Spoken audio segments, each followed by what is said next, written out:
My dad roasted me in front of everyone, saying I was a drain and my brother was the only one who mattered.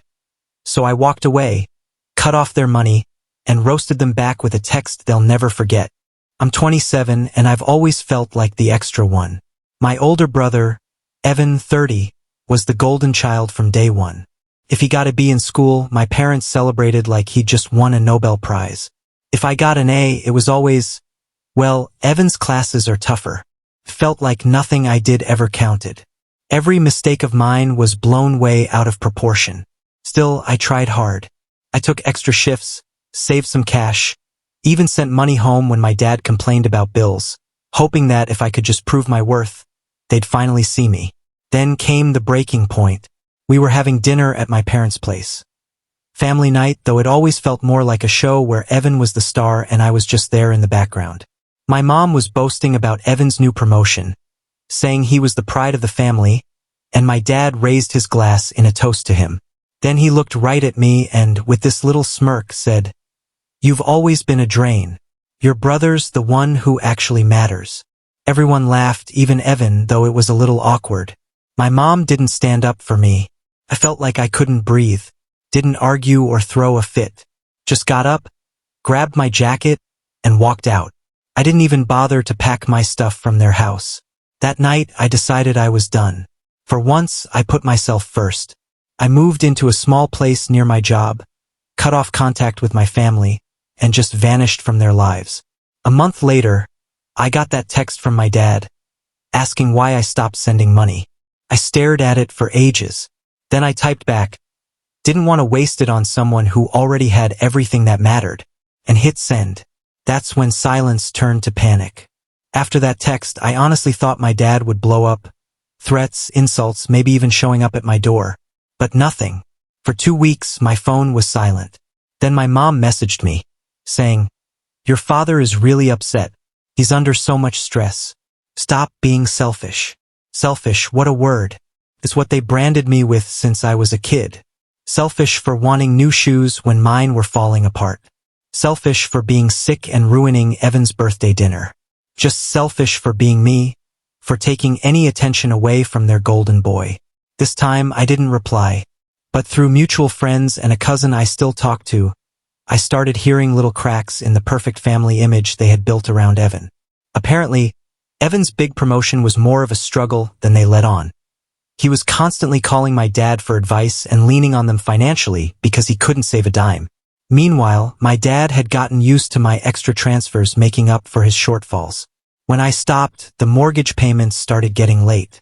The car loan went unpaid. He'd bragged for years that my boys take care of me. But honestly, it was just me keeping things afloat.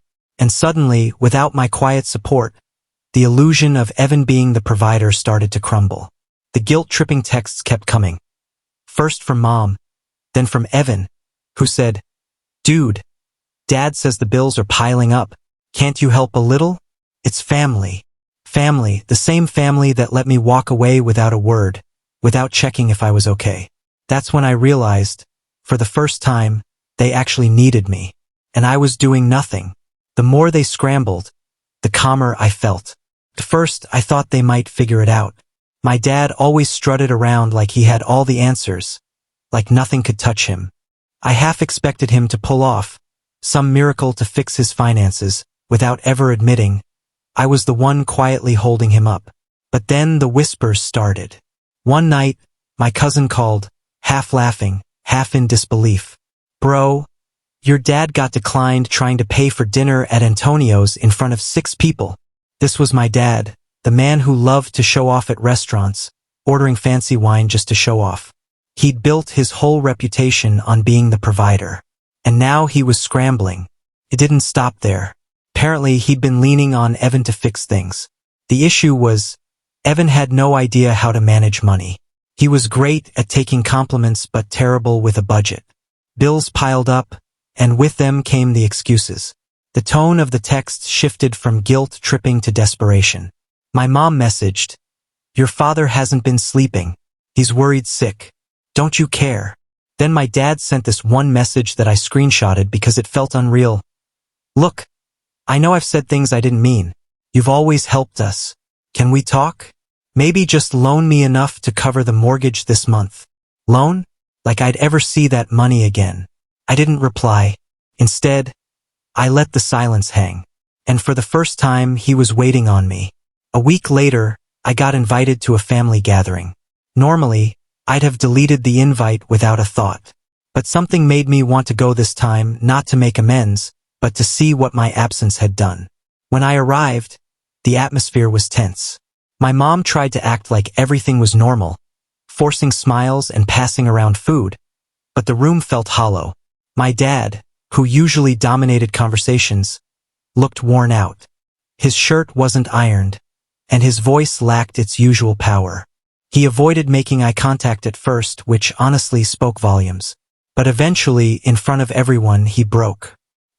He put his fork down, cleared his throat, and almost too quietly said, "Son, we need your help." Not Evan. Me. The silence around the table was deafening. My golden boy of a brother looked shocked. My mom shot me a look that was both pleading and warning. And there I sat, finally seeing the shift in power. For the first time in my life, I wasn't the drain. I was the missing piece holding everything together. They knew it. But here's the thing. Just because they finally acknowledged it didn't mean I was going to save them. When my dad said, "Son, we need your help," I didn't jump in right away. I just sat there, my fork still in hand, while they all waited for me to cave like I always did. But I didn't. I asked, "What do you mean by help?" That's when he dropped the act.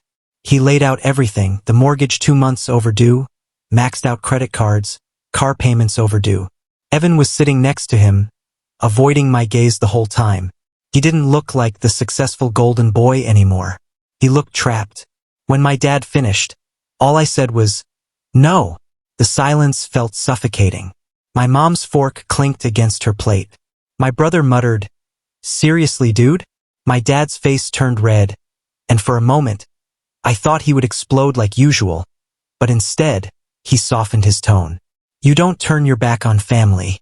We need you." I leaned in. "You turned your back on me a long time ago. Don't act surprised that I learned from you." And then I left. At first, they tried to pretend everything was fine.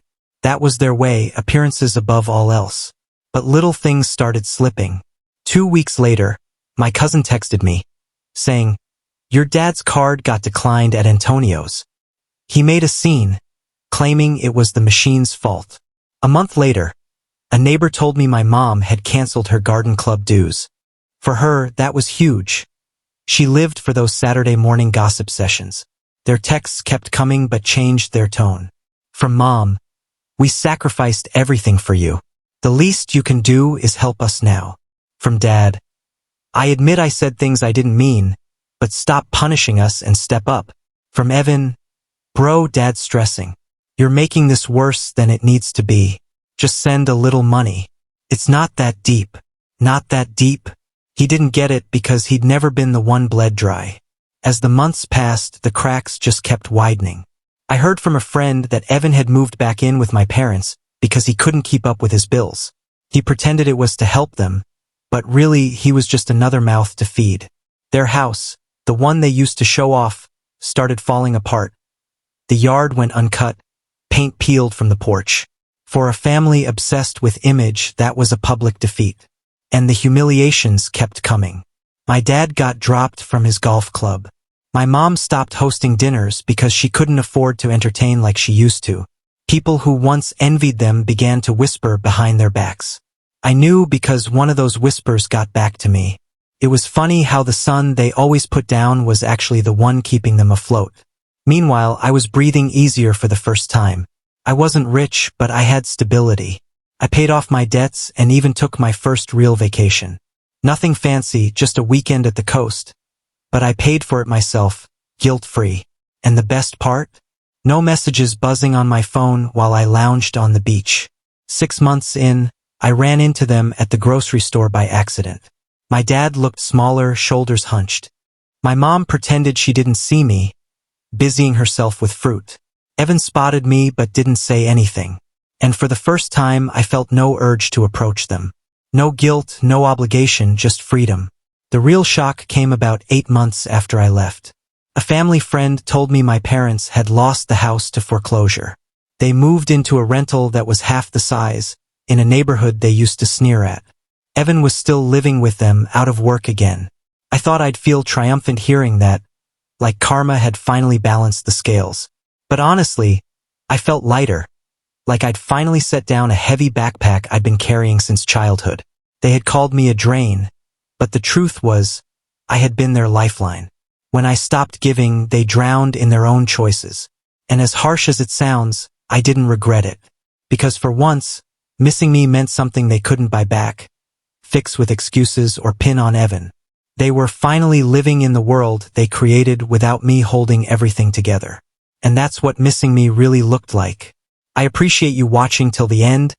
Don't forget to like, comment, and subscribe for more stories. Thank you.